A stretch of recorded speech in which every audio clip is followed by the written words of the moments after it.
Sometimes you need an easy way to view all of the routes that you have registered for your application. And also it would be helpful maybe if you can see what controller method is responsible for that route, and also is there a name associated with that route.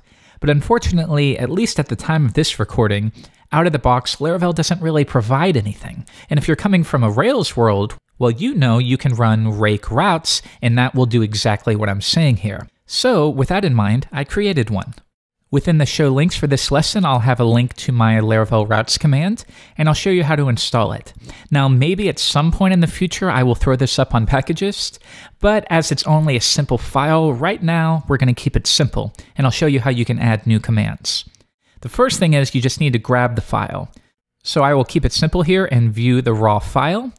And now I'm going to switch back and open up my commands directory and create a new file called routecommand.php. And I will paste that in. Now, the only other thing I need to do is register this command.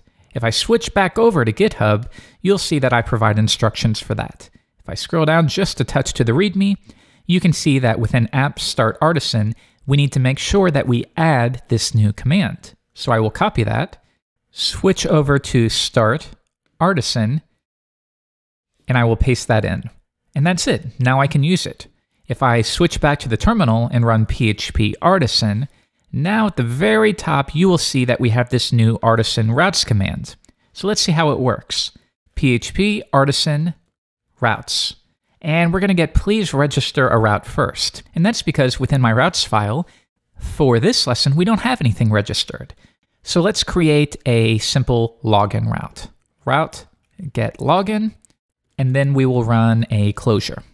All right, so let's keep it like that, and now if I run it again, you'll see that it has picked up that route, and it's letting you know, okay, we have one route registered for a get request to /login, and the action, we're not working with a controller here, we're going to use a closure. But notice there's no named route. Now, you don't require one, but if you want an easy way to link to maybe slightly more intricate routes, you can assign them a name. And to do that, you can just say as login, and that should do it. So I will save that, run it again, and now you'll see that this route does have a name associated with it. Now, what other things can we do? Well, what about a resource? So we will do route resource for, let's say, lists, maybe of various lists for your tasks. And we would have a list controller, but let's keep it simple and just do the home controller because we're not interested in that at this point. Now, if I run it again, you'll see that it's going to create 7 or 8 routes for us. So we can see we have get lists /create, post a list, get lists / and then an ID or a key to reference a specific item. All of this is done for you through one command. Now next we have the named routes, and this may be something that you're not familiar with. When you create a resource, it's also going to create the named versions for you. So that means, let's say you want to redirect the user or link to list /create.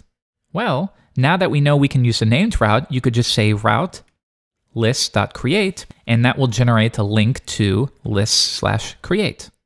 Or if you were to change that to list.edit, well, then that would be lists and then an ID and then edit. So it's just a little bit of sugar to make it easier for you to redirect and generate links. And really, that's about the extent of it. It's a simple command, but it does provide a lot of convenience, especially as your applications begin to scale. If you forget if you have a particular route registered or if a name is assigned to it, well, then just run php artisan routes, and that's going to spit out every single route that you have registered in your application.